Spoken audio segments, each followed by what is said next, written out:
Sorry sir, मला तुमच्याशी अत्यंत महत्त्वाचं बोलायचंय. I am busy, I can't talk to you. Go now. Sir, तुम्हाला तुमची कंपनी वाचवायची असेल तर तुम्हाला आत्ता माझ्याशी बोलावंच लागेल. काय बकवास करतेस? सर, तुम्ही 55 लोकांना जे कामावरून काढून टाकले त्यात सगळ्यांना तुम्हाला कामावर घ्यावंच लागेल. What nonsense. तुला माहिती आहे आपला धंदा कमी झालाय म्हणून आम्हाला ऑर्डर मिळणं बंद झालंय. आम्ही जास्तीत जास्त अधिकार दिलेत त्यांना. What it's? सर जर का एवढंच कारण असतं तर त्यांना पुन्हा कामावर ठेवायला मी सांगितलं नसतं. याशिवाय आणखीन काय कारण असेल? सर, खरं तर आपल्या कंपनीकडे भरपूर ऑर्डर्स आहेत. आपल्या कंपनीचा अर्धा माल आपण दुसऱ्या कंपनीकडे देतो. तिकडच्या ठेकेदाराकडून माल बनवून तो माल आपल्या कंपनीचा शिक्का लावून बाजारात आणला जातो. जर मी त्यांना परत घेतलं नाही तर ईशा तू काय करशील? सर, जर का तसं असेल तर मला नाईलाजाने आपल्या कामगारांना सगळं खरं खरं सांगावं लागेल. You shut up you idiot. मी तुला आधीच सांगितलं होतं ह्या 1.5 दमडीच्या पोरीला कामावरून काढून टाक. नाही ऐकलंस. किंवा ही जेव्हा तुझ्याकडे नोकरी मागायला आली होती तेव्हा जर तू हिला कह्यात ठेवली असतीस तर आज ही एवढी वर उठलीच नसती.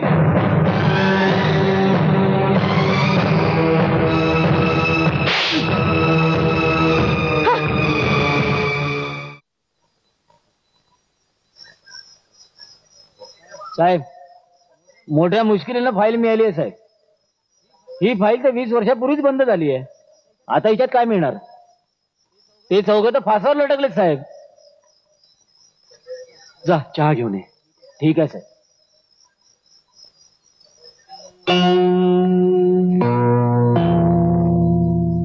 नाव लॉरेन्स डिसिल्वा, वय 28, आरोप मर्डर, शिक्षा फाशी. नाव अभय दीक्षित, वय 27, आरोप मर्डर, शिक्षा फाशी.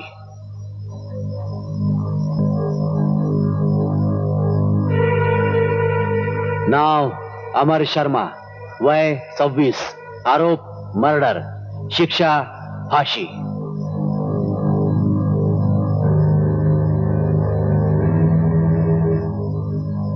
नाव नासिर अहमद, वय 25, आरोप मर्डर, शिक्षा फाशी.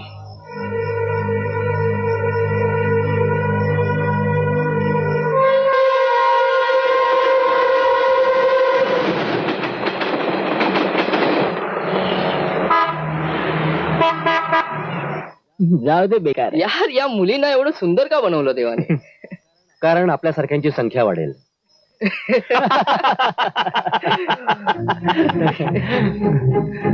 आई शप्पथ, तुझी आयटम काय दिसते बाप. यार मनातलं बोलू का आज? अरे जा ना, जा जा जा. तुम्ही लोक येऊ नका. रुखसार, काय आहे? मला तुझ्याशी काहीतरी महत्वाचं बोलायचंय. रुखसार थांब ना. मला माहितीये तुला काय सांगायचंय ते. तुला हेच सांगायचंय ना की मी तुला खूप आवडते आणि तुला माझ्याशी लग्न करायचंय. हा, नमस्कार वहिनी. अरे यार, वहिनी? कोणाची वहिनी? कसली वहिनी? तुम्ही रागवलात की काय? हे माझे मित्र. हो का? मग मी काय करू? ते सुद्धा तुझ्यासारखे आहेत. टवाळखोर नुसते दिवसभर काही काम धंदा करत नाही, फक्त लोकांना छळायचं.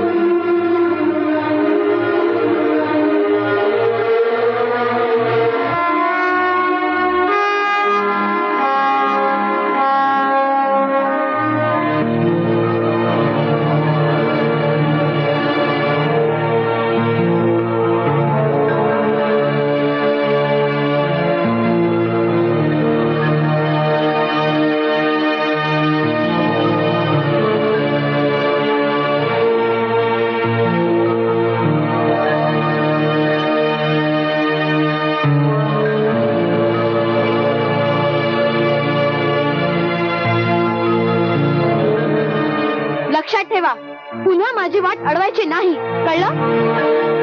हो. प्रेम करतोय म्हणे. रुखसार ऐक तर.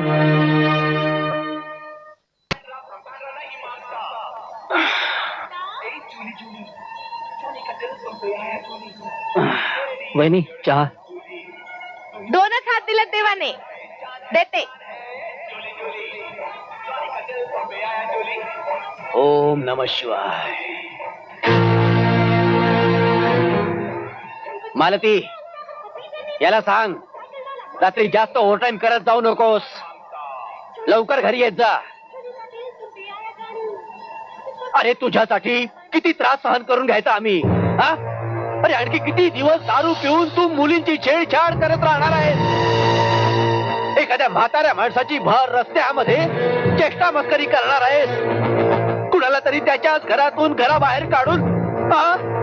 अरे आम्ही तुझ्यासाठी आपलं तोंड लपवून फिरायचं. तुम्ही घाबरटपणामुळे तोंड लपवत आहे, त्याला मी काय करू? काय काय म्हणाला तू? म्हणजे तुला असं वाटतं की तुझ्या या टिंगल टवाळीकडे मी डोळे झाक करू? हे बघा बाय, मला सभ्य आणि सामान्य माणसाप्रमाणे जगायचं आहे. तुमचा सज्जनपणा आणि माणुसकी एक ढोंग आहे. स्वतःचा घाबरटपणा झाकण्याचा एक पडदा आहे. जेव्हा मला नोकरीवरून काढलं होतं तेव्हा सुद्धा तुम्ही सज्जनपणा आणि माणुसकीचं उदाहरण दिलं होतं. तुला काय वाटतं तुला? मी सरळ मार्गाने नोकरी करण्यापेक्षा तुझ्यासारख्या युनियनचा पुढारी हो? अरे आपल्या मालकाच्या विरोधात आवाज उठवून नोकरीतनं बाहेर पडू? मग तुमची काय इच्छा आहे? मी सुद्धा तुमच्यासारखे मालकाचे पाय चढावे? मोठ्या भावाशी अशा तऱ्हेने बोलतात का? बहिणी, प्रश्न लहान किंवा मोठ्या भावाचा नाही आहे, प्रश्न मेंटॅलिटीचा. हे लोक स्वतःला नेहमीच गुलाम समजून नोकरी करतात. यांना कळतच नाही की यांना जितकी नोकरीची गरज आहे तितकीच त्यांना काम करणाऱ्यांची गरज आहे. म्हणूनच हे लोक अन्याय सहन करतात. फक्त हे सहन करत नाही तर हे इतरांची तर गोष्ट दूर, माझा सख्खा भाऊ एका कोपऱ्यात जाऊन बसला. म्हणजे तू त्या गोष्टीचा बदला घेतो? लढून स्वतःचा हक्क मागण्याची ताकद ज्यांच्यात नाही त्यांच्याशी मी काय लढणार? माझ्या जगण्याची एक पद्धत आहे, मी तसंच जगणार. तुला जर असं जगायचं असेल तर तू इथून कुठेही जा आणि राहा. या घरावर जितका हक्क तुमचा आहे तितका माझाही आहे. हा? मला इथलं हवा पाणी खूप मानवत आहे. तुम्हाला मानवत नसेल तर तुम्ही इथं जाऊ शकता, माझी काही हरकत नाही. हो हो, जाऊ बर का, नक्की जाऊ आम्ही. तेव्हा घर खरेदी करायची ऐपत ठेवू. हा नरक सोडून नक्की जाऊ आम्ही, समजला? जशी तुम्हा दोघांची मर्जी.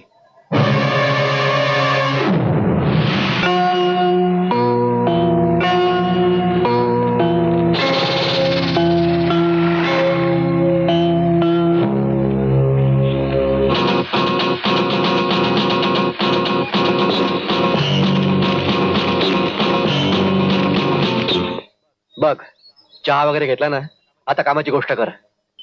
हे शाण्या, मी तुझी 2 रुपयाची चहा प्यायला नाही आलो. आणि फालतू लफडा करू नकोस. आणि शेट्टी काय तुझा बाप लागतो का रे? हो, शेट्टी माझा बाप लागतो. चल पुढे बोल. हे लॉरेन्स, माझ्या डोक्याची आई बहिणी करू नकोस, नाहीतर इथंच ठोकून देईल. धमकी देतोय का?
काय कसं वाटतंय आता हा? जशी नवी नवरी पहिल्यांदा सासरी चालली आहे.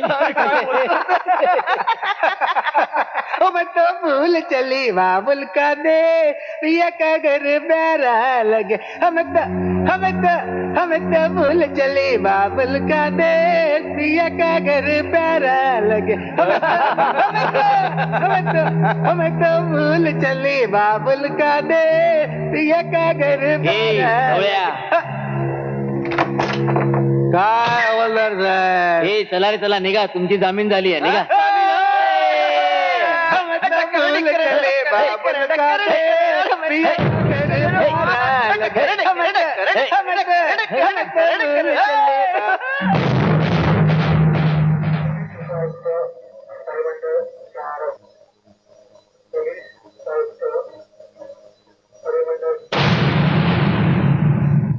हे बघ शेट्टी, कशाला भानगडीत पडतोयस तू?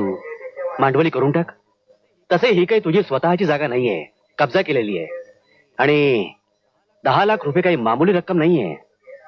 शेट्टी, तू विना तिकीट मुंबईत आला होतास आणि आता 10 लाख रुपये घेऊन चाललायस. तुझं नशीब चांगलं आहे. चल मांडवली करून टाक. अय्यो, 20 वर्षापासून मी त्या जागेत राहतो की हो. ती जागा म्हणजे माझ्यासाठी आईबापासारखी आहे. त्या जागेमध्ये राहून मी माझ्या 2 मुलींची लग्न केली तो. ती जागा म्हणजे माझ्या म्हातारपणचा आधार असते हो. आणि तसं बी साहेब, मी त्या जागेची मांडवली करायला नाही आलो, त्या चौघांचा जामीन घ्यायला आलो. जामीन पास झाला ना, आता सोडून टाका त्यांना. शिंदे, सोड रे त्यांना. हे चला रे चला निघा.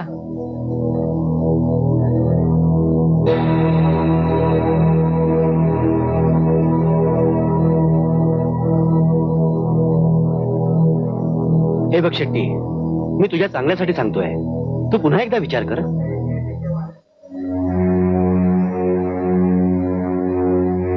मी विचार करेन. आता निघू.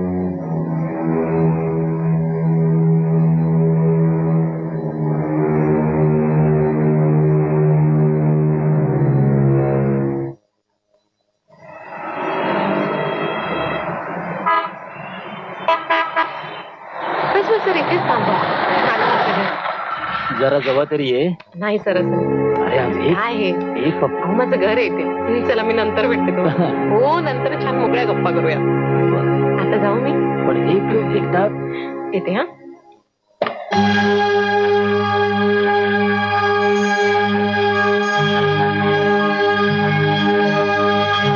बाय. बाय.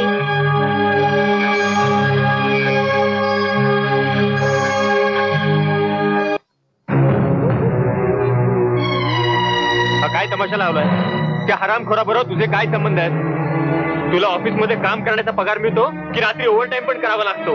अमर, हे काय बरळतोयस तू? आई तुला माहित नाही अजून. तुला फक्त इतकंच माहिती आहे की ही कामावर जाते, पण कामाव्यतिरिक्त ही कुठे कुठे जाते त्या हरामखोराबरोबर हे फक्त मलाच माहिती आहे. मी हिला त्या हरामखोराबरोबर हॉटेलात जाताना पाहिलंय. तुझा तो बॉस रास्कल स्वतःला काय शाळा समजतो? त्याला काय वाटतं त्याच्याकडे पैसा आहे, बंगला आहे, फ्लॅट आहे म्हणून जगातल्या सगळ्या मुली त्याच्या काय बापाच्या नावावर लिहून घेतल्यात? हा, कोणावर हात टाकू शकतो असं वाटतं त्याला? अमर, हे काय बरळतोयस तू? आता तर ही उघडपणे साऱ्या जगासमोर त्याच्याबरोबर रंगढंग करायला लागली. अमर, आई ही तीच लोक आहेत ज्यांनी आपलं आयुष्य जगणं मुश्किल करून टाकलं. आपल्या पैशाच्या जोरावर आपला आनंद हेरावून घेऊ इच्छित आहेत. आपलं आयुष्य जगणं ह्या लोकांमुळे मुश्किल झालंय. एक लक्षात ठेव, ज्या दिवशी तो माझ्या हाताला लागला ना, जीव घेईन त्याचा जीव.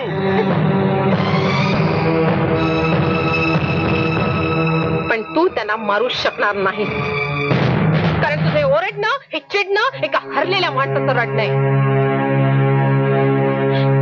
नाहीतर त्यांना शिवीगाळ करण्यापूर्वी आणि मला बरं वाईट बोलण्यापूर्वी एकदा तरी खरं काय ते जाणून घेण्याचा प्रयत्न केला असतास तू. अरे आज माझं लग्नाचं वय झालंय. मला सांग, इतर मुलींप्रमाणे माझे काहीच स्वप्न नाही, काहीच भावना नाहीत का रे माझ्या?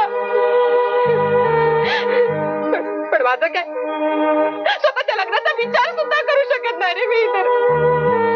कारण मी जर या घरातून निघून गेले ना, तर हे घर उद्ध्वस्त व्हायला अजिबात वेळ लागणार नाही. रस्त्यावर भीक मागणारे दिसाल तुम्ही सगळेच्या सगळे. मला सांगतोय आणि काय रे तू मला नैतिकतेचा उपदेश देणार आहेस तू? अरे अरे जा जा आधी एक नोकरी शोधून दाखव. आणि एवढीच जर या घराची आणि आपल्या बहिणीच्या इज्जतीची काळजी असेल ना तर आधी एक नोकरी तरी शोध रे. आणि मग या घरावर आपला हक्क दाखव. आणि एक लक्षात ठेव तुझ्यासारख्या बेकारांच्या भावनेची किंमत माझ्या नजरेत 2 पैशाची सुद्धा नाहीये. लक्षात ठेव.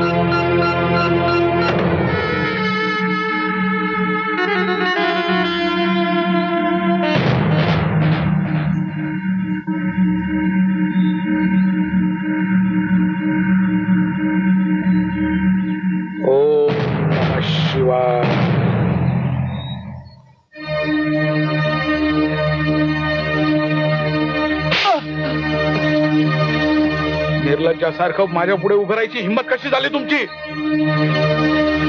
तुम्ही लोक आता माझ्या काही कामाचे उरलेले नाही आहात. अरे तुमच्यामुळे लाखाचं नुकसान झालं ते झालं, वर माझं नाकही कापलं गेलं. मला तुमचं तोंड देखील बघायचं नाहीये. निघायचं निघायचं.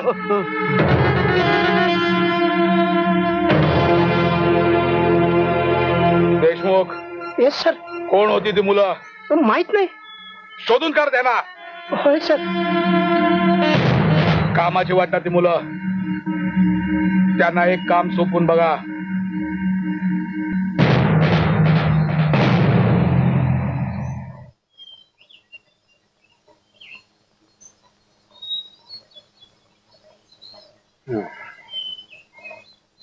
काय काम आहे? एकाचा गेम करायचा आहे. तर कोण करेल? तुम्हीच. काय समजून बोला तुम्हाला की गेम आम्हाला करावा लागणार? हा काय समजतं काय आम्हाला? काय समजतं आम्हाला? हा अरे मला माहित आहे तुम्ही बेकार आहात. तुम्हाला कामाची गरज आहे म्हणून मी तुम्हाला काम घेऊन आलोय. अरे हा फक्त ऍडव्हान्स आहे. काम झाल्यानंतर मी तुम्हाला आणखीन 1 लाख देणार आहे. 1 लाख रुपये? ए चुप रे. नाही आम्हाला या भानगडीत नाही पडायचं. तुम्ही हे पैसे उचला आणि निघा. चला निघा. हे बघा परत विचार करून सांगा.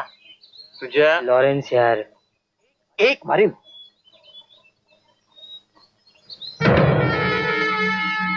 काय देशमुख, काम झालं की नाही? नाही. काय म्हणजे होणार. आग लागलीच आहे, कधी पण भडका होणार. म्हणजे मला कळलं नाही. साहेब तुम्ही फक्त बसून तमाशा बघा.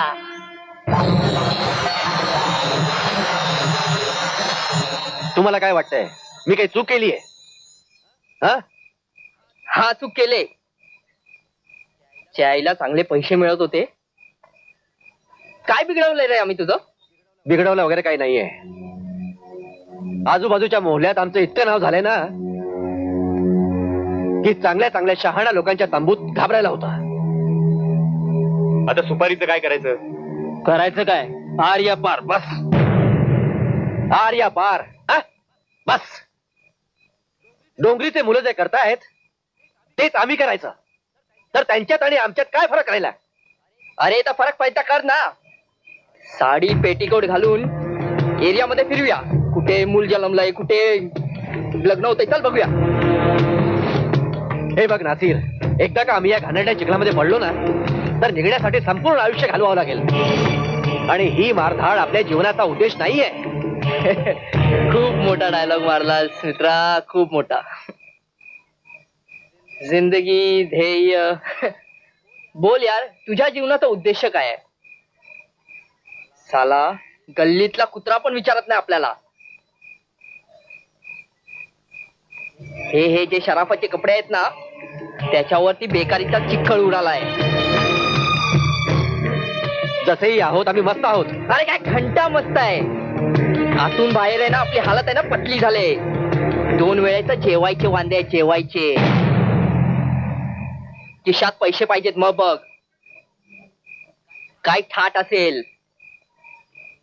नासी, अरे दुनियाचं सोड, स्वतःच बघ. जेव्हा खिशात पैसे असतील ना, तेव्हा अशी छाती ताणून चालतील. लोकांकडनं मान मराठा भिशील तो वेगळा. जीवनाचा उद्देश हाच ठाट आहे. हीच ताकद आहे आणि हीच इज्जत आहे. आणि जर हीच इज्जत सांभाळून ठेवायची ना, तर आपल्याला सुपारी घ्यावीच लागेल. लॉरेंस, नासिर बरोबर बोलतोय यार. 100 दिन बदनामी की जिंदगी जीने से अच्छा है 1 दिन की इज्जत की जिंदगी जी लो. कोण नाही विचारत रे. खिशात माल असताना कोण नाही विचारत. खाना पिना ऐशो आराम हे याच्या खाली गाडी असेल, समोर सोन्याचं ताट असेल, तेव्हा आई नाही विचारणार कुठनं पैसा आणलास, बहीण नाही विचारणार कुठनं पैसा आणलास. आणि ही पब्लिक इज्जत देईल ते वेगळं. जेव्हा आई रस्त्याने चालेल ना, तेव्हा लोक म्हणतील बघा बघा, भाईची आई चालली आहे, भाईची बहीण चालली आहे, भाईची बायको चालली आहे. जेव्हा त्यांना कळेल ना, तर थुंकील ते आमच्यावर. हे कोण नाही चुकणार. ए, चुप आहे, चुप आहे तू. जेव्हा त्यांना कळेल की आम्ही काय स्मगलरसाठी काम करतोय. आम्ही बोललो ना, कोण नाही चुकणार. फक्त माल पाहिजे, माल माल माल माल. अरे कब्रस्तानामध्ये नेणार का म्हणाला तू. अरे हा, कब्रस्तानात जाईन किंवा गटारात जाईन. बोल, तू येणार की नाही. नाही. अरे जाऊ दे ना नासिर, त्याचं डोकं फिरलंय. आपल्या मैत्रीत तेवढी ताकद नाहीये की एकाच्या कानाखाली मारली तर दुसऱ्याला दुःख होईल. हो, दोस्ती गैरी नाहीये. आता दोस्ती गैरी नाहीये. अरे तुमच्या दोस्तीमुळेच मी इथपर्यंत पोहोचलोय. दोस्तीची गोष्ट करतोय हा. याच दोस्तीसाठी साला मी रंडीबाजी केली, गांजा विकला, चरस विकला. दोस्तीची गोष्ट करतोय हा.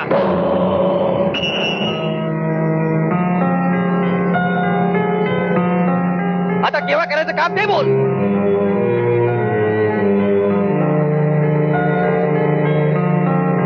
हे बघ नासिर, जवळ नको येऊस, जवळ नको येऊस, बस जवळ नको येऊस. अरे यार,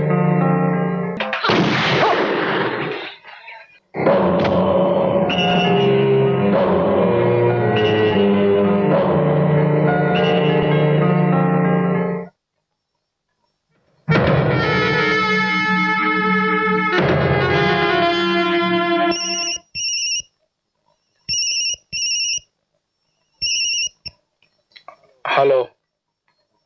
हा बोल. काम झालंय साहेब. ठीक आहे. मुलं कामाची निघाली, ठेवून घे त्यांना. ओके साहेब.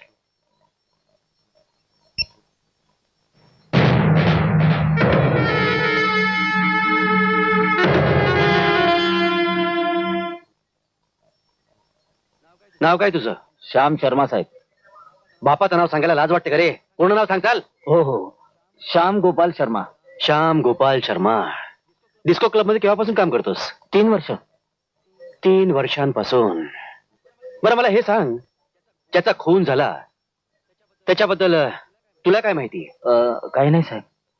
ए, जास्त हुशारी दाखवू नकोस हा, नाहीतर तुरुंगाच्या आत टाकीन.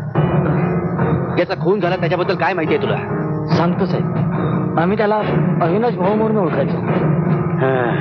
कुणी केला त्याचा मर्डर. माहित नाही साहेब. ती पोरं बार मध्ये पहिल्यांदाच आली होती. 3-4 पोरं होती. 3-4 पोरं.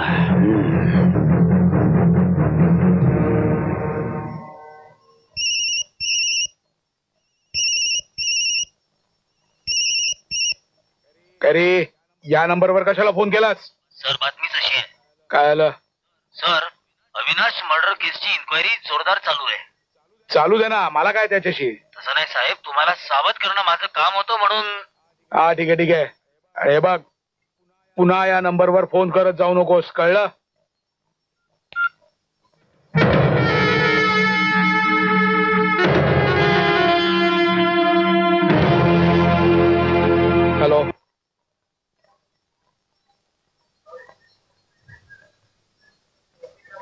हे बघा इन्स्पेक्टर. हा हा बोला बोला मी ऐकतोय. इन्स्पेक्टर अविनाश माझा भाऊ होता. मला माहिती आहे. त्याचा खून झालाय. हे पण माहिती आहे. मग तुम्ही सांगू शकता त्याचा खून कोणी केला ते?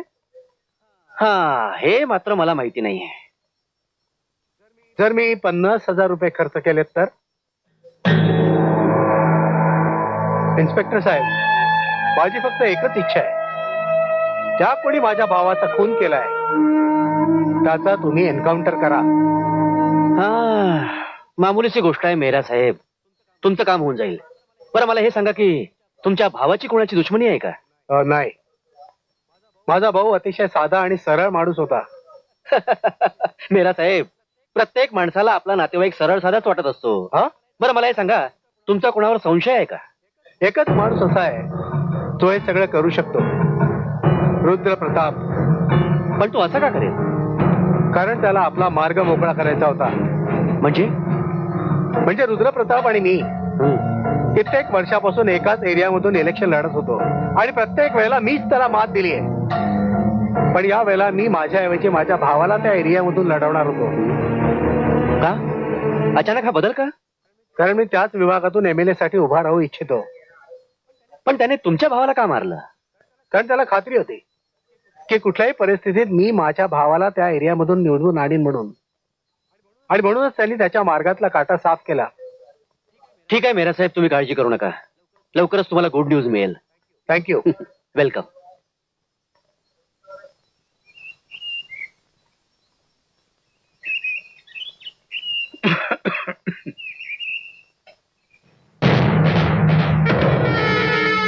पोलीस स्टेशन सोडून आज इकडे कुठे काम काढलं? उघड आहे. तपास करायला आलोय. तपास? कसला तपास? आदित्य मेहराला ओळखतच असाल ना? हो. मग त्याचा भाऊ अविनाश मेहरालाही आपण ओळखत असाल? हो. पण त्याच्याबरोबर आमचे काही फार जवळकीचे संबंध नव्हते. हा ऐकलंय की त्याला कोणीतरी कुत्र्यासारखं मारलंय. हा अगदी खरं ऐकलंय तुम्ही. आणि मारणारा सुद्धा कुत्र्याच्या मौतीनच मरेल. आणि त्याला मी मारेन. मारा मारा. खुशाल मारा. हा या जमिनीवरचं थोडं वजन कमी होईल.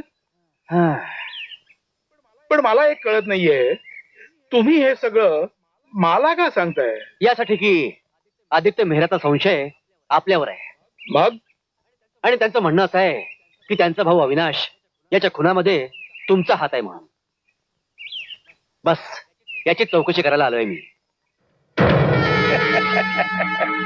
इन्स्पेक्टर हातच नाही पाय पण आहे आणि मी पण आहे. इन्स्पेक्टर हे राजकारण आहे. तुम्हाला नाही समजायचं.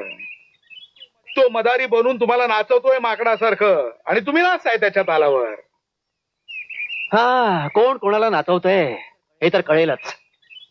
पण ज्या दिवशी मी नाचवायला सुरुवात करेन ना त्या दिवशी मागून पुढून घाम काढेन मी. ज्या दिवशी चला त्या दिवशी बघू. नमस्ते.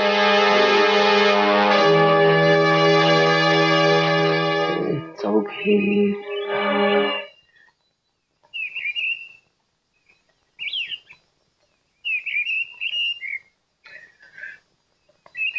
इन्स्पेक्टर तुम्ही हा तर विचार करत नाहीये ना की हे चौघे जण हे माझे कार्यकर्ते आहेत.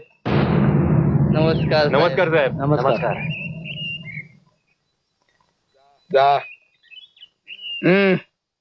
इन्स्पेक्टर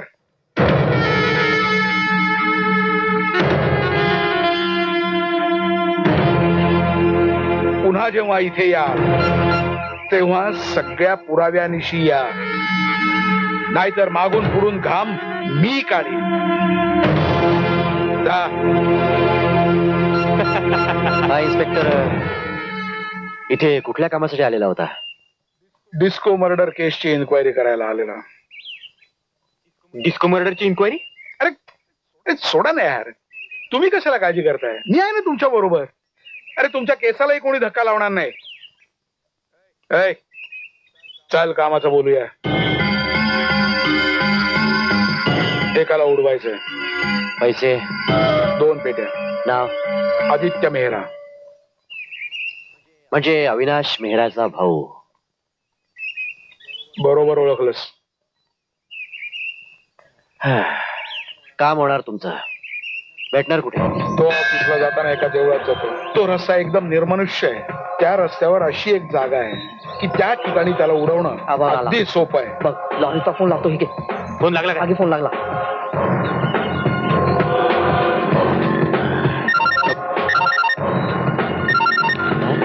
काय रे? हा बोल. काय पोझिशन आहे? तो एकटाच आहे. चल गाडीपर्यंत आलाय. चल लवकर. हा. चल ना. तो दिसलाय का? कुठे आहे तो? त्याच्या मागेच आहे. अरे रुद्राचा फोन आणि आहे. डाव्या बाजूला पोहोचला. तिथे जाऊन आम्ही त्याला ओव्हरटेक करतो आणि तिथेच त्याची गाडी हो थांबवतो. का? तुम्ही लवकर तिथे पोहोचा. चालायला तिथेच ठोकूया. रुद्राचा फोन आहे. काय यार? अरे काय अर्जन्सी असेल बोल ना. हा, हा. मारू नकोस त्याला.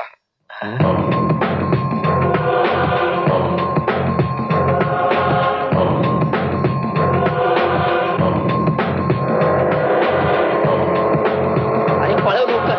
स्वतःला घेऊन येऊ नको सांगितलं होतं. आणि मी पण पळवतोय ना. आता ह्याची ही खटारा त्याच्यापेक्षा जास्त स्पीडने नाही पळत. त्याला मी काय करू?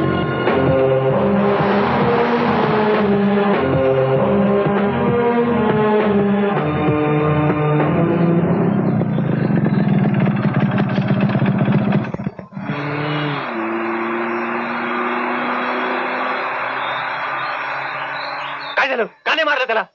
रुद्रप्रतापचा फोन आला होता. काय म्हणाला? मारू नका, जाऊ द्या त्याला म्हणून. हा? काय पण का? मला काय माहित? विचार त्याला. चल मी बाईक घेऊन येतो. जा. चल रे.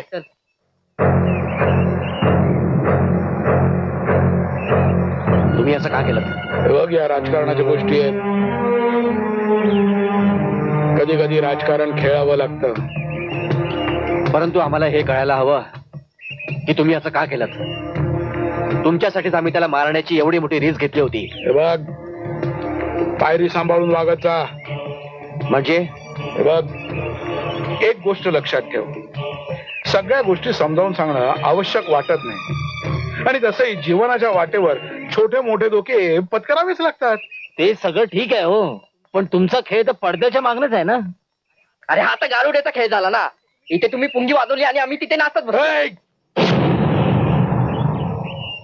मला फालतू गोष्टी ऐकायची सवय नाहीये. तुम्ही तर केव्हाही सरड्यासारखे रंग बदलत असता. अशा माणसासोबत आम्ही कधीही काम करू शकत नाही. Good bye.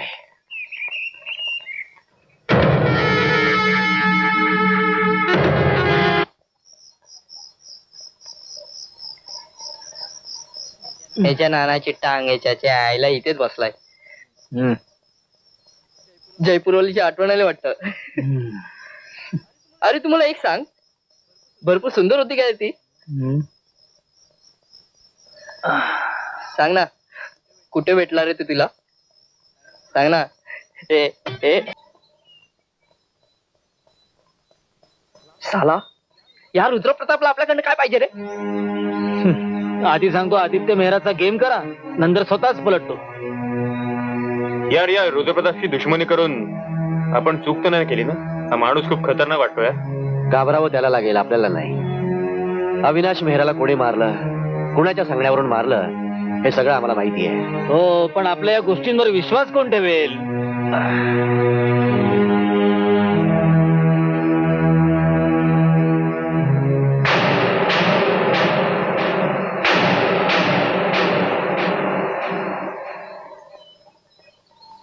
भाऊसाहेब, तुमच्यापैकी लॉरेन्स कोण आहे? हा का?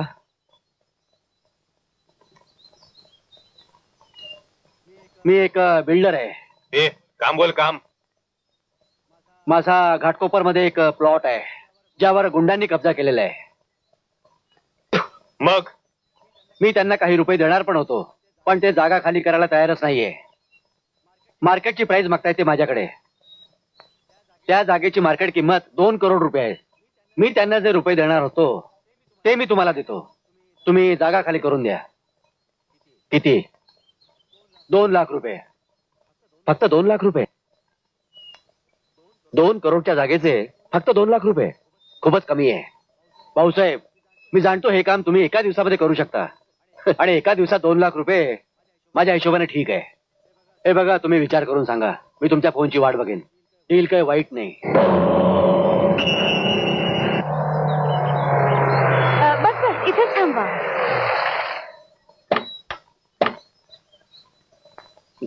या या या. नमस्कार नमस्कार. या भैया सामान उतारिये. एवढं सामान आई आहे तू जा, मी सामान घेऊन येते. या या या. तुम्हाला दाखवतो. सगळं सगळं अगदी चकाचक साफ करून ठेवलेलं आहे. हो, रंग पण हा. नवीन करून और वो भी. घेतला. सगळ्या सगळ्या सोयी आहेत. पाणी व्यवस्थित आहे एकदम. कुठे आहे? कुठे आहे ती? हे बघ.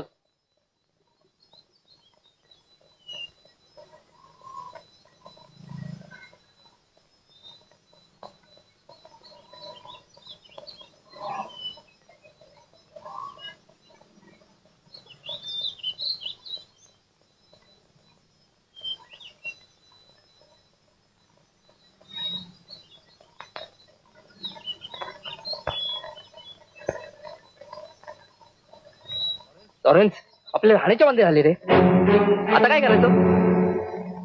आज हस्ते आहे, उद्या पळून जाईल.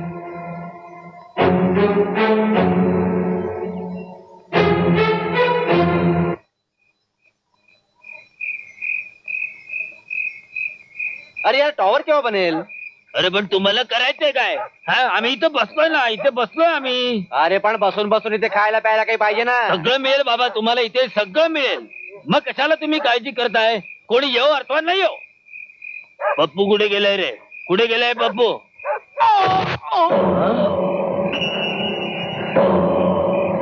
हा घे तुझा पप्पू. मारा कुत्र्यांना.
हे भगवान.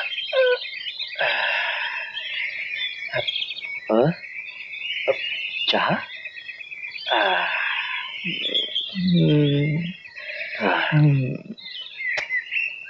ए, पाय काय टाकतोस रे? हा? बायकोसारखं पाय टाकतोस हा? तू ऐसे चल गप्पा तिकडे चल. डोकं दुखते. हा, तू झोप रे, झोप झोप. सकाळ सकाळी तुला चहा कोणी दिली? ए, तू देवाला मानतोस का रे?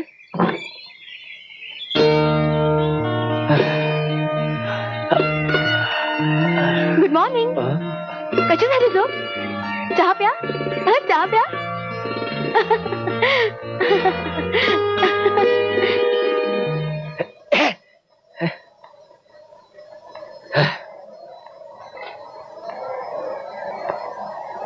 हा बोला पाटील साहेब, कसं काय येणं केलं? लॉरेन्स आणि त्याचे मवाली मित्र हा माझ्या भाडेकरूला खूप त्रास देतात. काल रात्री पण दारू पिऊन गोंधळ घातला. यांच्यामुळे पूर्ण वस्ती त्रासलेली आहे. ठीक आहे पाटील साहेब, तुम्ही चिंता करू नका. काय करायचं ते बघतो मी. थँक्यू.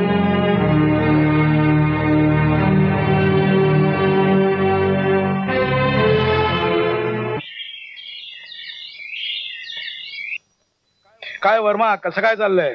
अरे यार, आजकाल धंदा कुठे चाललाय बरोबर. Good morning sir. Good morning miss Isha. बस ईशा. सर मला जरा महत्वाची चर्चा करायची होती.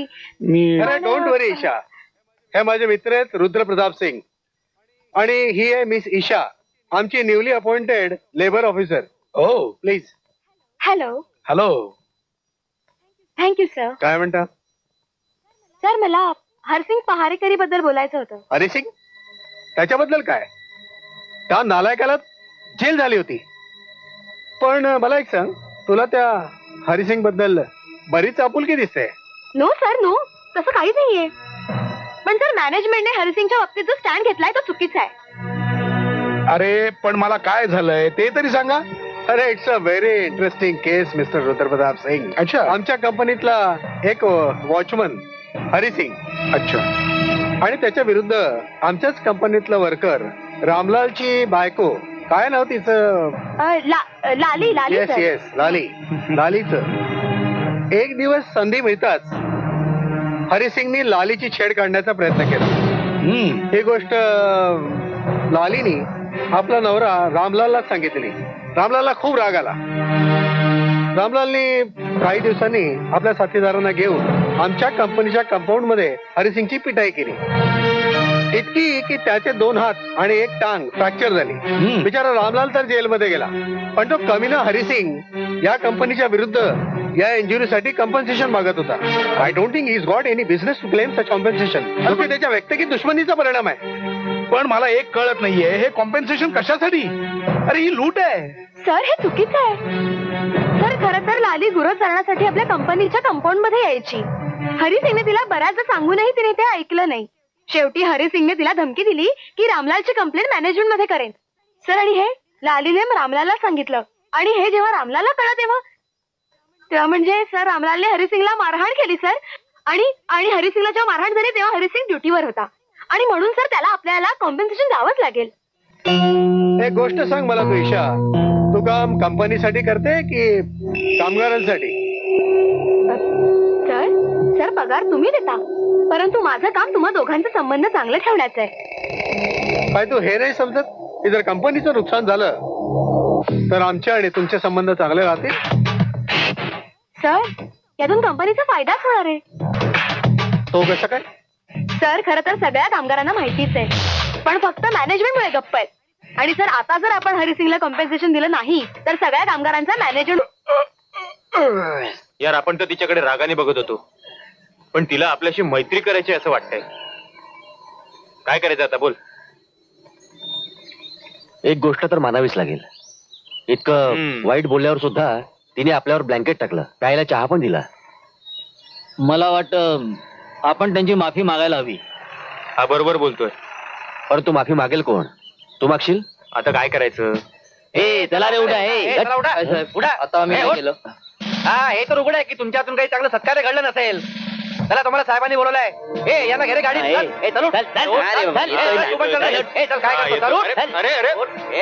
अरे साहब, चल आपली पण काहीतरी इज्जत आहे एरिया. चल मोठा इज्जत वाला. चल आरामात. तुला अरे. चल तुला दाखवतोच. तुम्ही? मी तुला इथे जामीन देण्यासाठी आलेलो नाहीये, कारण माझी तेवढी ताकद सुद्धा नाहीये. मी तुला फक्त एवढं सांगण्यासाठी आलोय की मी माझी दुसऱ्या शहरात बदली करून घेतलेली आहे, आणि माझ्या मुलाबाळांना घेऊन मी इथून जाणार आहे सकाळच्याच गाडीने. आणि मी तुला माझा पत्ता सुद्धा देणार नाही आणि तो तू मागण्याचा प्रयत्नही करू नकोस. आपण दोघे सख्खे भाऊ असून सुद्धा कधीही एका विचाराने एकत्र राहू शकलो नाही. हे असून नसलेलं नातं काय उपयोगाचं, ते इथेच तोडलेलं बरं.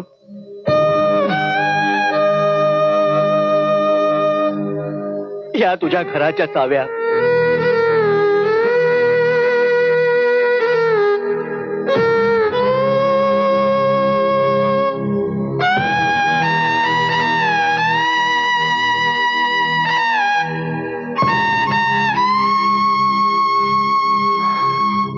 आज मी खूप आनंदात आहे. 4 वर्षानंतर एक नवीन वळण आलंय माझ्या आयुष्यात. 4 वर्ष जेव्हापासून नोकरी केली आहे त्रिशंकू सारखं जगतोय मी. काही करू शकत नव्हतो कारण माझे संस्कार रोखत होते, ज्यांची भीती माझ्या मनात होती. दादा, नातेवाईक, आजूबाजूचे सगळ्यांच्या नजरेतून उतरलो होतो मी. सगळीकडे कोण मारा. आज दादानी नातं तोडून खूप उपकार केलेत माझ्यावर. स्वतंत्र आहे मी, काही करू शकतो. कोणीही थांबवणार नाही, कोणाची पर्वा नाही.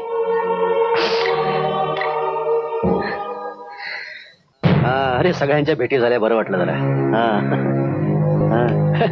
नाही नाही नाही, त्या दिवशी खूप मजा आली. अरे हो, खरंच.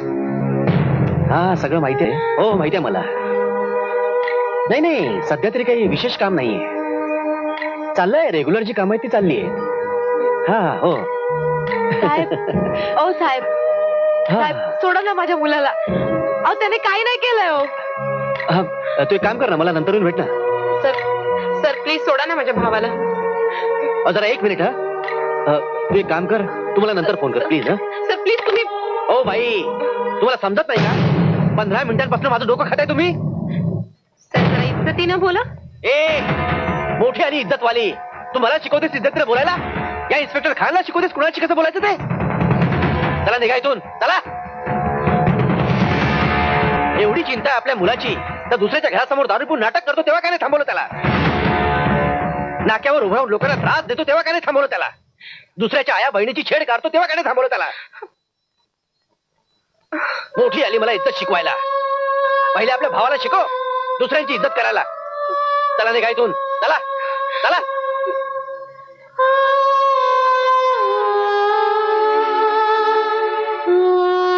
थांबा काकू, 1 मिनिट. इन्स्पेक्टर साहेब, मला सांगा तुम्ही या चौघांना का अटक केली? तुम्ही कोण? मी ईशा कुलकर्णी. अच्छा अच्छा, तुम्ही ईशा कुलकर्णी. हो. हा, तुमच्या घरमालकाने तक्रार केली होती की हे चौघे दारू पिऊन तुमच्या घरासमोर दंगामस्ती करत होते, तुम्हाला त्रास देत होते. अच्छा, म्हणजे घरमालकाने सांगितलं आणि तुम्ही विश्वास ठेवलात. त्यांनी हे सांगितलं ना की ही लोक मला त्रास देतात म्हणून. पण मी विचारते, यांच्या विरुद्ध मी तुमच्याकडे कोणती लेखी तक्रार केली नाही ना? मग मला यांच्यापासून कुठल्याही प्रकारचा त्रास नाही. तुम्ही यांना ताबडतोब सोडून द्या. आणि हे बघा, हे माझा आयडी कार्ड. मी एक समाजसेविका आहे.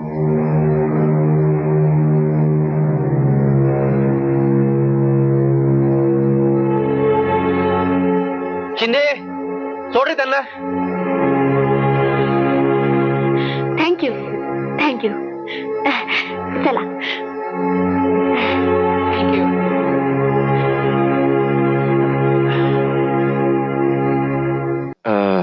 मी चलतो आता. बरं, येतो मी. येतो. नमस्ते.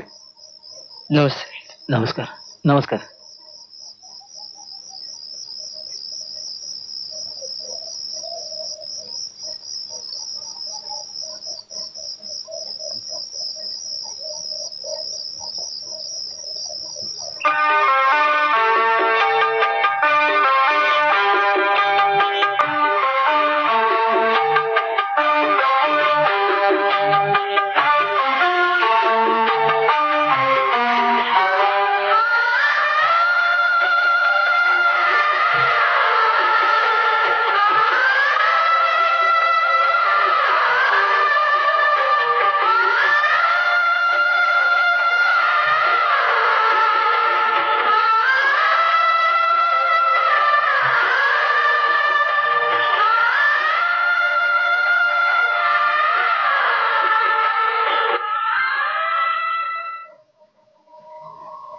हा ठीक आहे, मी प्रयत्न करतो. हा हा ओके. अरे या मेरा साहेब, या बसा. इन्स्पेक्टर साहेब, तुम्ही फक्त बसवणं जाणता की कामही करता? मला वाटलं तुम्ही इथे भेटणार नाही, कुठे चौकशी करत असाल. पण तुम्ही तर तुमच्या खुर्चीला असे चिकटलात की जसा एखादा नेता आपल्या खुर्चीला चिकटून बसतो. जोपर्यंत ती खुर्ची हालत नाही तोपर्यंत तो सुद्धा हालत नाही. आता खुर्ची हलवायची वेळ तर तुमची आहे. म्हणजे की रुद्रप्रतापच्या बोलण्यावरून असं समजतं की त्याला खुनाबद्दल सगळी माहिती आहे. मग तुम्ही त्याला अटक का नाही करत? हे बघा मेहरा साहेब, फक्त संशयाच्या बळावर आम्ही अटक करू शकत नाही. हा, त्यांच्याकडून जर आणखी काही गोष्टी आपण काढून घेतल्या तर आपण मुळापर्यंत पोहोचू. आणि तुम्ही जर आणखी काही पुरावे दिलेत तर आपण अंतिम निर्णयाला पोहोचू. मग इन्स्पेक्टर तुमची गरजच काय? सगळ्याच गोष्टी जर मला करायच्या असतील तर तुम्ही कशाला हवेत? हे बघा मेहरा साहेब, अजूनपर्यंत काही पुरावे आमच्यापर्यंत आलेले नाहीयेत आणि कुणाचं नाव पण आलेलं नाहीये. नाहीतर आतापर्यंत तुरुंगाच्या आत असते. फक्त एकदा कळायला हवं की हे काम त्यांनी कोणाच्या मार्फत केलंय. मग बघा मी काय करतो ते.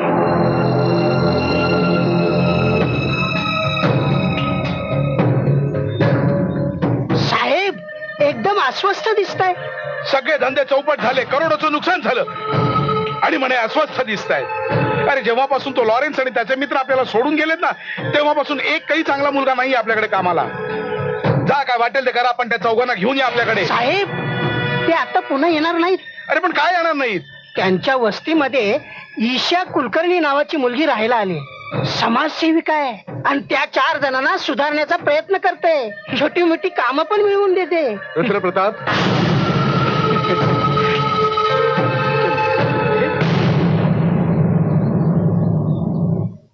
या मेरा साहेब, या आपण आलात, आमचं नशीब फळफळलं. बसा बसा. थँक्यू. देशमुख साहेब साहेबांकरता चहा पाण्याचं बघा. ठीक आहे. बोला मेरा साहेब, काय सेवा करू? रुद्रा साहेब, मला वाटतं की आपण आपल्यामधलं अंतर जरा कमी करावं. जे काही एकमेकांबद्दल गैरसमज आहेत ते दूर करावे. मेरा साहेब, मी माझा मदतीचा हात कायम पुढे केला होता, पण तुम्ही दुर्लक्ष केलं. एक गोष्ट माझ्या लक्षात येत नाहीये की तुमचा संशय आहे की मी तुमच्या भावाचा खून केला आणि असं असून सुद्धा तुम्ही माझ्याकडे हात मिळवण्यासाठी हात पुढे करताय. रुद्रा साहेब, राजकारणामध्ये सगळ्याच गोष्टी चालत असतात. रात गई बात गई. आता माझा गेलेला भाऊ तर काही परत येऊ शकत नाही. जे झालं ते झालं. माझा भाऊ गेल्याचं दुःख तर मला आयुष्यभर राहणारच आहे. पण त्या दुःखाला कवटाळून मी आयुष्य तर जगू शकत नाही ना. पण माझ्या भावाचा खून झाल्याचा एक फायदा मात्र झाला की लोकांच्या मनामध्ये माझ्याबद्दल एक वेगळीच आपुलकी निर्माण झालेली आहे. हो. आणि त्याचा फायदा मला MLA इलेक्शन जिंकण्यामध्ये होणार आहे. जाऊ द्या, ही झाली उद्याची गोष्ट. पण आज तर तुमचं आहे ना. काय मेहराजी, नाही मला नीटसं कळलं नाही. जरा सगळं व्यवस्थित उलगडून सांगितलं तर बरं होईल. तुम्हाला नाही वाटत? सरळ गोष्ट ही आहे की आपण एक दुसऱ्यांच्या कामात येऊ शकतो जर तुमची इच्छा असेल तर. तुमची अपेक्षा काय आहे? रुद्रा साहेब, मला एक केमिकल फॅक्टरी उघडायची आणि तो सेक्शन तुमच्या अंडर येतो. तर तुम्ही मला केमिकल फॅक्टरी उघडायची परवानगी द्यावी आणि त्या बदल्यात मी तुम्हाला 2 करोड रुपये देईन. मंजूर आहे? मेहरा साहेब, तुम्ही काय मला वेडा समजलात की काय? म्हणजे अहो मेहरा साहेब, एवढी चांगली ऑफर मी कशी धुडकवू शकतो? थँक्यू. सॉरी सर, मला तुमच्याशी अत्यंत महत्वाचं बोलायचंय. I am busy, I can't talk to you. Go now. Sir, तुम्हाला तुमची कंपनी वाचवायची असेल तर तुम्हाला आत्ता माझ्याशी बोलावंच लागेल. काय बकवास करतेस? सर, तुम्ही 55 लोकांना जे कामावरून काढून टाकले त्यात सगळ्यांना तुम्हाला कामावर घ्यावंच लागेल. What nonsense. तुला माहिती आहे आपला धंदा कमी झालाय म्हणून? आम्हाला ऑर्डर मिळणं बंद झालंय. आम्ही जास्तीत जास्त अधिकार दिलेत त्यांना. What it's? सर, सर जर का एवढंच कारण असतं तर त्यांना पुन्हा कामावर ठेवायला मी सांगितलं नसतं. याशिवाय आणखीन काय कारण असेल? सर खरं तर आपल्या कंपनीकडे भरपूर ऑर्डर्स आहेत. आपल्या कंपनीचा अर्धा माल आपण दुसऱ्या कंपनीकडे देतो. तिकडच्या ठेकेदाराकडून माल बनवून तो माल आपल्या कंपनीचा शिक्का लावून बाजारात आणला जातो. जर मी त्यानं परत घेतलं नाही तर ईशा तू काय करशील? सर जर का तसं असेल तर मला नाईलाजाने आपल्या कामगारांना सगळं खरं खरं सांगावं लागेल. You shut up you idiot. मी तुला आधीच सांगितलं होतं ह्या दीड दमडीच्या पोरीला कामावरून काढून टाक. नाही ऐकलंस.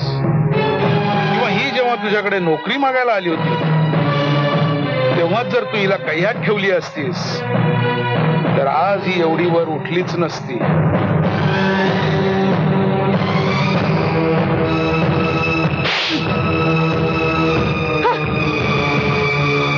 रामखोर.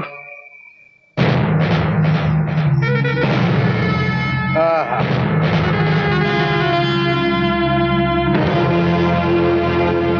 मी हरण्याला घाबरत नाही रुद्रप्रताप, पण वर्मा इथे हरण्याचा प्रश्नच कुठे येतो? धंद्यात नुकसान आणि बाईकडून मात हे आपल्या तत्वात बसत नाही. आणि तसंही तुम्ही त्या मुलीला कामावरून काढून टाकलंय. आणि जोपर्यंत तुमच्या कर्मचाऱ्यांना घाटकोपरच्या फॅक्टरी बद्दल कळेल बरोबर आहे तोपर्यंत तुमची सगळी कागदपत्र तिथून गायब झालेले असतील. आणि तिथे कोणी दुसऱ्याचाच माल बनत असेल. ज्या ऑर्डर मी पूर्ण करू शकत नाही त्या मला सोडाव्या लागतील. यामध्ये मला लाखो करोड रुपयाचं नुकसान होईल. पण या मुलीनी मला बर्बाद करून टाकलं. वर्मा, एक मामुलीशी पोरगी ऑफिस मध्ये येऊन आपल्याला धमकावून जाते, आपल्या कंपनीला धोका निर्माण करते आणि आपण काही करत नाही. आणि मग ही सत्ता पैसा काय कामाचा? म्हणजे तुमचं म्हणणं काय? मला तिला धडा शिकवायचा आहे. मला तिला शिक्षा द्यायची. मी तिला नाही सोडणार वर्मा. सोड यार. खरी शिक्षा ती असते रुद्रप्रताप जी आयुष्यभर भोगावी लागेल. आणि जर मुलगी गुन्हेगार असेल तर त्याची मजाच काही वेगळी आहे.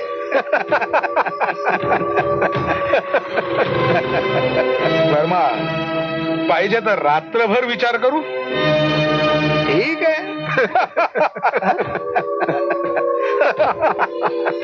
रात्रभर वाट बघण्याची गरज नाही. ती इकडेच येते. साहेब, हीच मुलगी आहे. त्या 4 जणांना सुधारण्याचा प्रयत्न करते.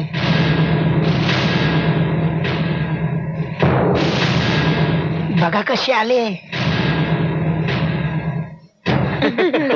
मग हा कुठे होता तेव्हा? हा झाडावर बसला होता. माझ्यासारख्या उड्या मारत होता. मी बघितलं. अरे ईशा, ईशा, ईशा काय झालं? ईशा अगं काय कोण झालं? होतं ते? सांग, कोण होतं ते? सांग ना गं. अगं, ईशा, काय कोण होतं? झालं? ईशा, सांग ना. हे देवा. बघा बघा. तू तू इथे काय घ्यायला आले? सर आज सकाळी मला ऑफिस मधून टर्मिनेशन लेटर मिळालंय ज्यात माझं चारित्र्य आणि मिसबिहेवियर बद्दल लिहिलंय. ते मुळीच खरं नाहीये सर. मला वाटतं तुम्ही ते लेटर परत घ्यावं. असं आहे काय? म्हणजे तू इथे सौदा करायला आलीयस? म्हणजे तुझ्या चुकीची तुला जाणीव झाली तर? अजिबात नाही. मी इकडे माझा राजीनामा द्यायला आले. आणि राहिला प्रश्न सौद्याचा.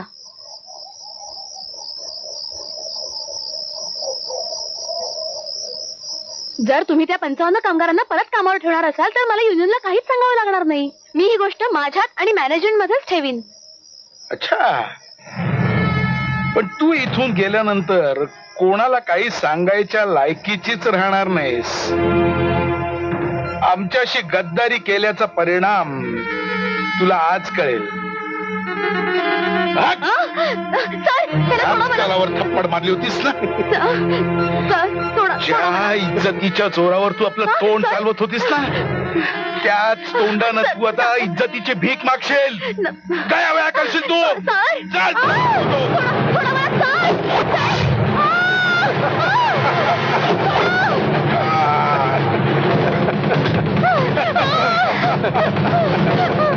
मजा आला. जा तू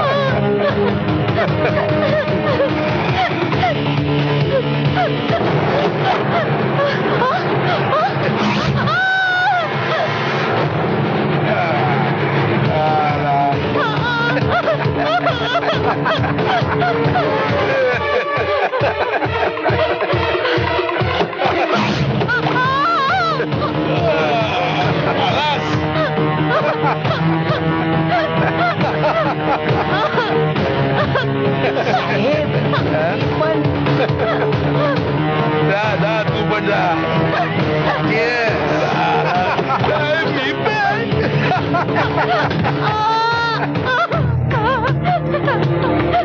नको जाऊ थांब. सोड मला. नाही जाऊ दे. नाही, मी तुला नाही जाऊ देणार ना. प्लीज नको जाऊस. आणि मला हे कळत नाही की तू माझ्या इथं खासगी जीवनात का लक्ष देतोय. अरे हा तुझा खाजगी मामला आहे. म्हणजे नको रे, माझ्या आयुष्यात इतके ढवळाढवळ करूस प्लीज. ज्या हरामखोरांनी तुझी ही अवस्था केली त्यांना शिक्षा येऊ नये. आम्ही त्यांना सोडून द्यावा असं वाटतं तुला? का सोडायचं ग त्याला? म्हणजे त्याने असा अत्याचार करत राहावा. हा? तसं नाहीये, त्यांना शिक्षा मिळेल, पण तुम्ही नका देऊ. मग कोण देणार? तू देशील? नाही, मी कोर्टात जाईन. ते कोर्ट जिथे सत्य आणि असत्याचा निर्णय फक्त शब्दांवर होतो. हो, माझा विश्वास आहे न्यायदेवतेवर. तुझा अजून कायदेशीर संबंध आला नाही ना, म्हणून अशी बोलतेस तू. तुला पश्चाताप होईल. नाही, तुमचा नसेल विश्वास कदाचित, पण आज हाच कायदा पित्यासारखा माझ्या समोर उभा आहे, ज्याने कित्येक अन्याय निरपराधी लोकांसाठी आपला जीव दिला. त्या कायद्याकडे न्यायाची अपेक्षा नाही करू शकत.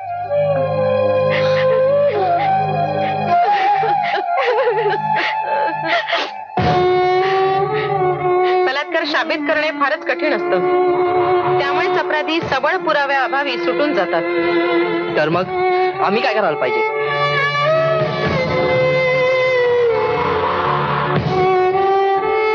त्यांना शिक्षा मिळो न मिळो, पण स्त्रीची बदनामी नक्कीच होते. जी गोष्ट कुणालाही माहिती नसते ती सगळ्या जगाला कळते. एकदा पुन्हा विचार करा न्यायालयात जाण्यापूर्वी. मी पूर्ण विचार केलाय. आता मला जगाची पर्वा नाही किंवा बदनामीची पण. तुला कदाचित माहिती नाहीये, एका स्त्रीसाठी बलात्काराची केस ही बलात्काराहून कमी नसते. वकिलांचे प्रश्न इतके घाणेरडे आणि अश्लील असतात की सात्विक स्त्रिया कोर्टाची पायरी चढायलाही घाबरतात. वकिलांचे प्रश्न उत्तर इतकी वेडीवाकडी असतात की कुठलीही सामान्य स्त्री त्यांच्या प्रश्नांना उत्तर देऊ शकत नाही. तर तुमच्या मते आम्ही चूप राहायला पाहिजे? वकील म्हणून माझा हाच सल्ला आहे की एक स्त्री म्हणून आम्हाला या वाढत्या अत्याचाराशी लढावंच लागेल. आणि कुठल्या ना कुठल्या स्त्रीला जगासमोर येऊन आपलं मत मांडावंच लागेल की आम्हालाही विरोध करण्याचा अधिकार आहे. आणि कुठल्याही पुरुषाला हा अधिकार नाहीये की स्त्रीच्या मर्जी विरुद्ध तो तिला स्पर्शही करू शकेल. आम्हाला अधिकारासाठी लढावंच लागेल. आमच्यापैकी कुठल्या तरी एका स्त्रीला बळीचा बकरा व्हावंच लागेल. आणि तुमची इच्छा आहे निशाने बळीचा बकरा व्हावं? आम्ही असं होऊ देणार नाही.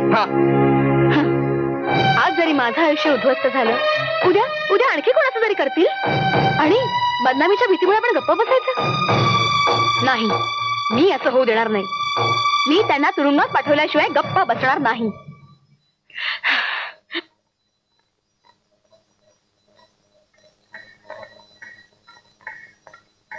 Mister Khanna, you may proceed now. Thank you milord.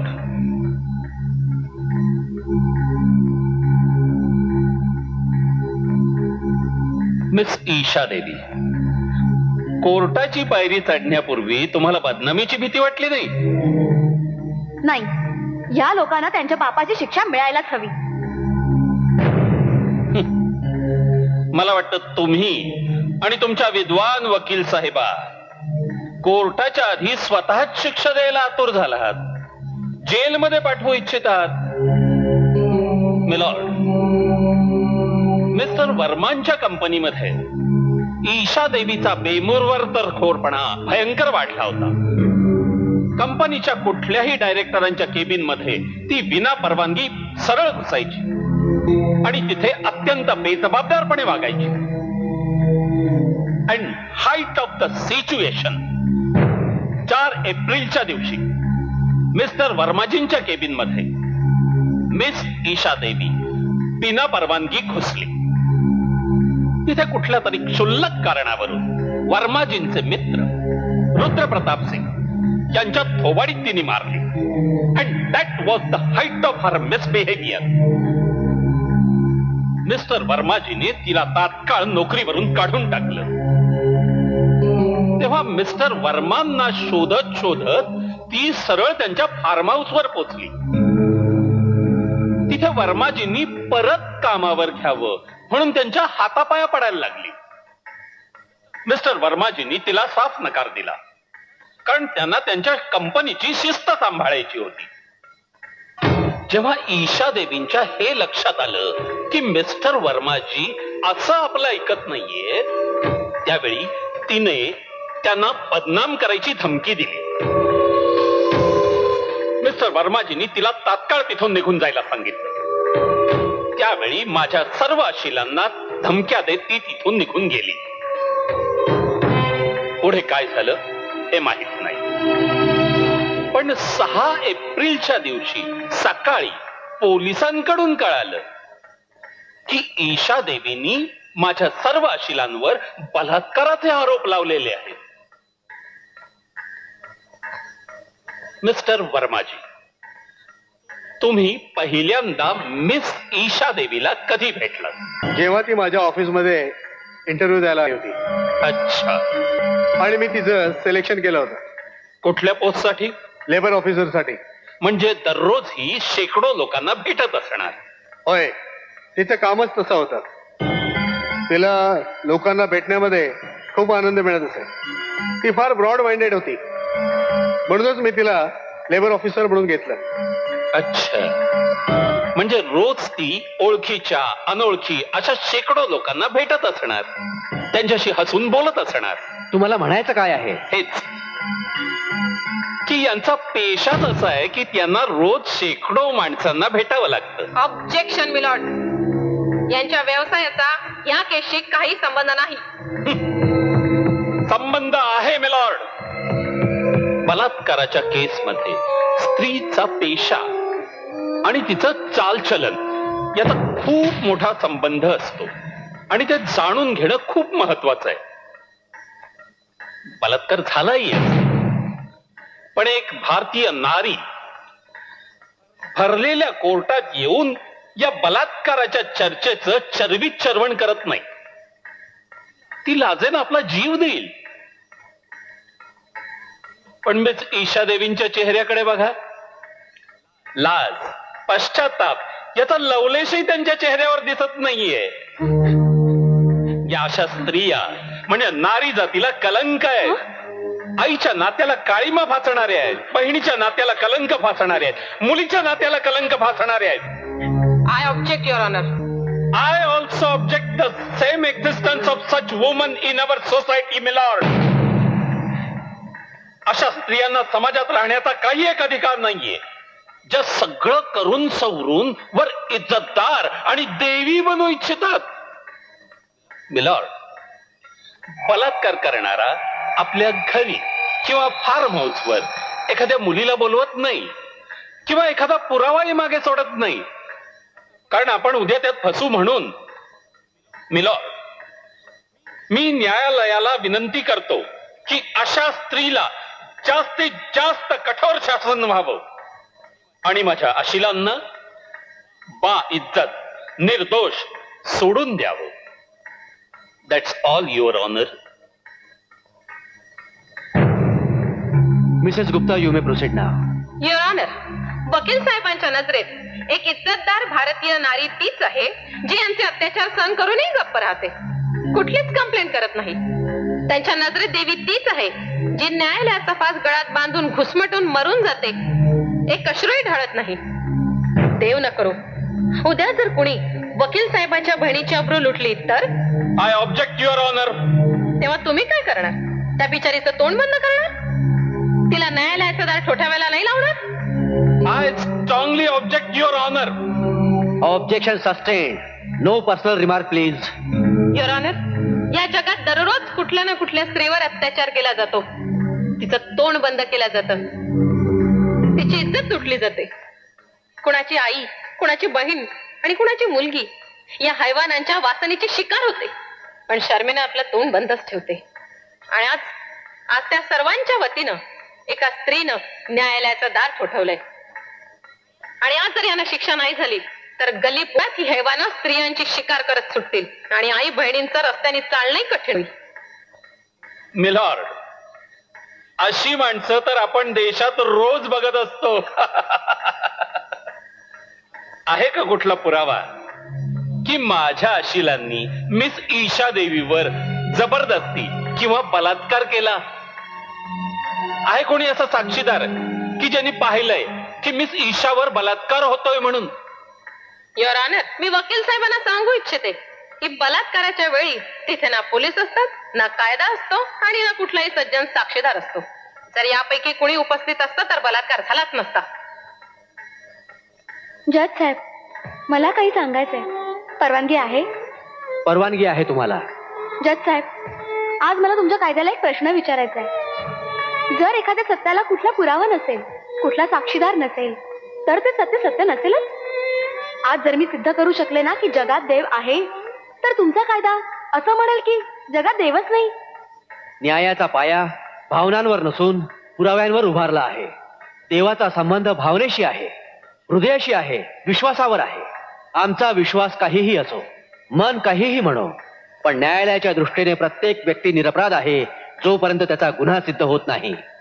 या केसमध्ये हे समोर आलं आहे की ईशाजी आपल्या मर्जीने स्वतः चालत फॉर्म हाऊसवर गेली होती, पण या गोष्टीचा कुठलाही पुरावा नाही की त्यांच्यावर जबरदस्ती किंवा बलात्कार झालेला आहे. म्हणून या सगळ्या गोष्टी डोळ्यासमोर ठेवून मी या चौघांची निर्दोष मुक्तता करतो.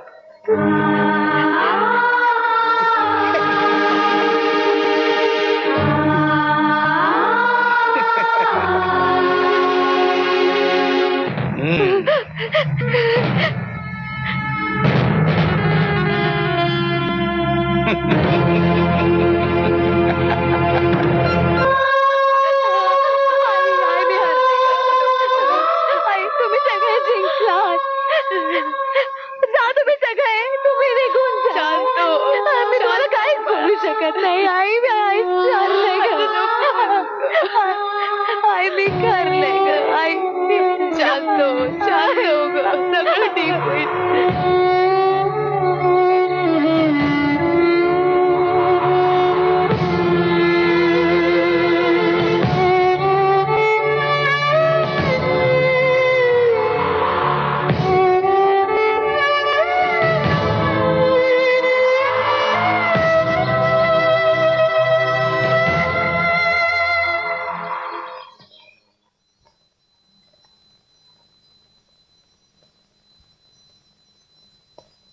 वाचवा, वाचवा.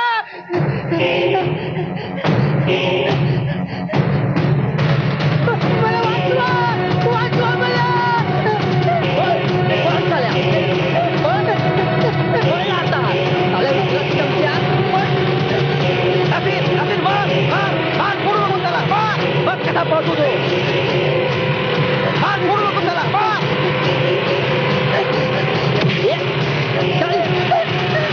कोर्टामध्ये बसून उडत होता. आता पण आता तुला थांब दाखवतो तुझ्या आईच्या गावात चाल्या.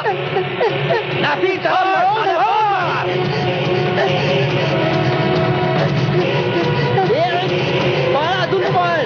त्याला इज्जत तुटतो. भरपूर इज्जत असायची सवय.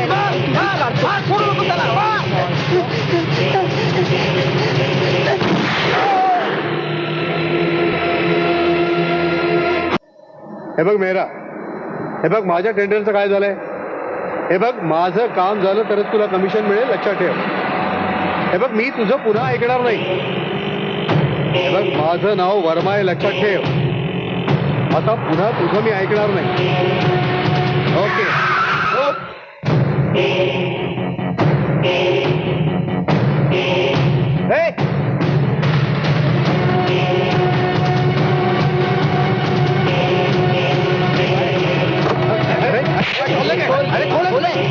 ये दरवाजा ये ना खोलना आता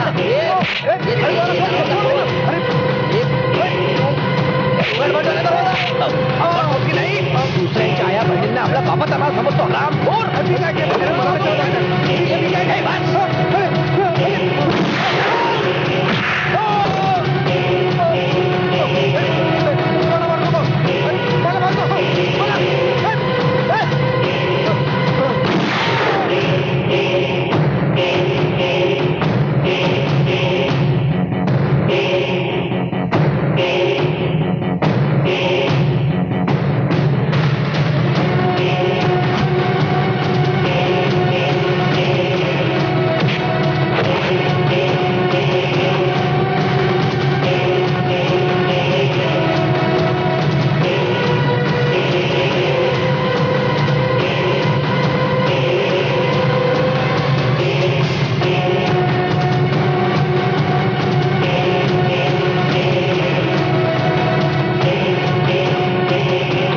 सगळे अपराध आठवतात आणि तुला त्याची शिक्षा फक्त मृत्यू आहे.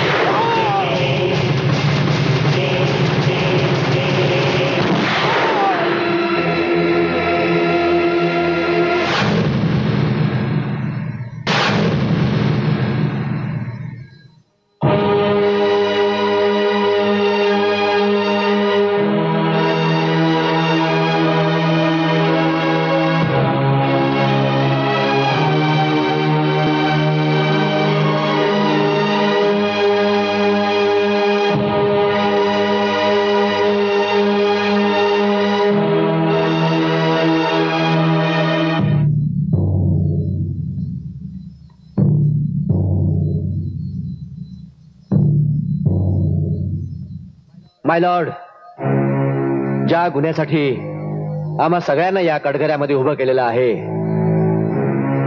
ते चारही खून आम्हीच केले. मला माहिती आहे आम्ही चुकीचे वागलो, आम्ही गुन्हेगार आहोत. जज साहेब, आम्ही तर जन्मताच बेकार होतो. आम्ही कशाला जगतोय तेच माहिती नव्हतं आम्हाला. ती ईशा होती ना, ईशा, तिने आम्हा सर्वांना फुटपाथ वरून उचलून चांगल्या मार्गी लावलं. पण सांगा त्या हरामखोरांनी सगळं मातीत मिळवलं. पहिले 9 महिने सतत आम्ही त्यांच्याबद्दल चौकशी केली, तेव्हा आम्हाला कळालं आमच्यासारखी बरीच लोक आहेत ज्यांना त्यांनी फसवलंय. आम्ही जो गुन्हा केला आहे तो फक्त ईशावर झालेला अत्याचार आणि अन्यायाचा बदला नव्हता. आम्हाला अंकुश आणायचा होता या समाजावर. आम्ही विचार केला की हाच शेवटचा आणि बरोबर मार्ग आहे. तुम्ही आम्हाला फाशी दिलीत तरी काही तक्रार नाही. वाईट इतक्याच गोष्टीचं वाटतं की ईशा, जी आमचा आदर्श होती, त्याच आदर्शावर बलात्कार झाला. कायद्यानं तिला न्याय देण्यात असमर्थता दाखवून बदनामीच्या अंधकारात ढकलून दिलं. तेव्हा आम्ही हे घोषित केलं की आम्ही आमच्या पद्धतीनं प्रतारित आदर्शाला न्याय देऊ. आम्ही त्या सैतानांना मारून समाजातली घाण साफ करण्याचा प्रयत्न केलाय. पण ही परिस्थिती दारुण आहे जज साहेब. मी तुम्हाला विनंती करतो जज साहेब, हा जो आपला कायदा आहे हा अपूर्ण आहे. त्याला आणखी मजबूत बनवा, जेणेकरून आमच्यासारखे तरुण भावनेच्या भारात कायद्याला हातात घेऊ. मी आपल्याला विनंती करतो, तुम्ही समाजाला असा अंकुश लावा की समाजातून नेहमीसाठी तिरस्कार संपायला हवा, अगदी संपूर्णपणे. मी आपल्याला हात जोडून नम्रपणे हीच विनंती करतो जज साहेब. सगळे पुरावे आणि साक्ष लक्षात घेता कोर्ट या चौघांना फाशीची शिक्षा देत आहे. इतकी शक्ती आम्हा दे तू दाता, विश्वास मनीचा ढळोना, सन्मार्गे साहेब, चाललो आम्ही. साहेब, तुमच्या डोळ्यात अश्रू? काय झालं साहेब? घडोना शिंदे, दुनियेच्या नजरेत ते चौघेही गुन्हेगार आहेत, तू दाता, पण माझ्या नजरेत ते देवता आहेत. विश्वास मनीचा ढळोना. हे तेच 4 जण आहेत ज्यांनी माझ्या आईवर झालेल्या अन्यायाचा बदला घेऊन तिला न्याय मिळवून दिला. म्हणून हे चौघेही मरून सुद्धा माझ्यासाठी अमर आहेत, अमर. घडोना